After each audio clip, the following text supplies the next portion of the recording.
আল্লাহ বলতেছেন, এই তারা কি মনে করে যে যারা ঈমান এনেছে এবং যারা ঈমান আনে নাই তারা দুটোদেরই মৃত্যুটা সমান সমান হবে?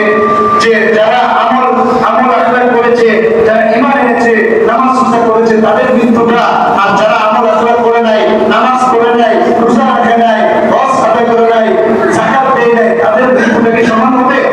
না, কখনো সমান হবে না।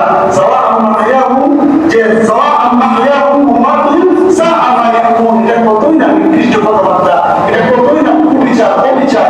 অর্থাৎ তাদের মৃত্যুটা কখনো এক মতন হবে না, বরং যারা নেককার হবে তাদের মৃত্যুটা হবে সুন্দর, যাদের বদকার হবে তার মৃত্যুটা হবে খুব ভয়াবহ। আল্লাহ এটাই বলেন, ওয়ালাউ তারা ইয যালিমুনা ফি গমারাতিল মাউতি ওয়াল মালাইকাতু বাসিতু আইদিহিম আখরিজু আনফুসাকুম আল ইয়াওমা তুজজাউনা আযাবাল হুনি বিমা কুনতুম তাকুলুনা আলা আল্লাহি গায়রাল হাক্কি ওয়া কুনতুম আন আয়াতিহি তাস্তাকবিরুন। আল্লাহ বলতেছেন, হে নবী, আপনি যদি দেখতেন জালেমদেরকে, তারা যখন মৃত্যু যন্ত্রণায় থাকবে, তখন যদি আপনি তাদেরকে দেখতেন, ফেরেশতারা তাদেরকে বলবে, আখরিজু আনফুসাকুম, তোমরা তোমাদের জীবনটাকে, তোমাদের রূহটাকে বের করে দাও। অর্থাৎ ফেরেশতারা বলবে, বের করো। হাদিসে আছে যে সাহিবাতুন মাসখুরতা, তুমি বের হয়ে, তোমার প্রতি আল্লাহর নিজস্ব রাগ রয়েছে। বলেন না নাউজুবিল্লাহ।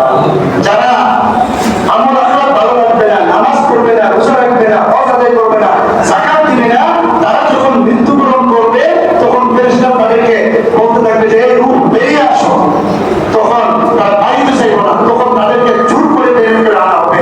এরপরে আল্লাহ বলেন, আল ইয়াউমা তুজজাউনা আযাবাল হুনি বিমা কুনতুম তাকুলুনা আলা আল্লাহি গায়রাল হক, যে আজকে তোমাদেরকে লাঞ্ছনাদায়ক শাস্তি প্রদান করা হবে, যেহেতু তোমরা আল্লাহর উপর কি করতা, মিথ্যা অপবাদ রটাইলা, ওয়া কুনতুম আন আয়াতি তাস্তাকবিরুন, এবং তোমরা আল্লাহর আয়াত সমূহ হতে পারে তোমরা অহংকারী, হটকারিতা সুলভ আচরণ করতা। বলেন না নাউজুবিল্লাহ।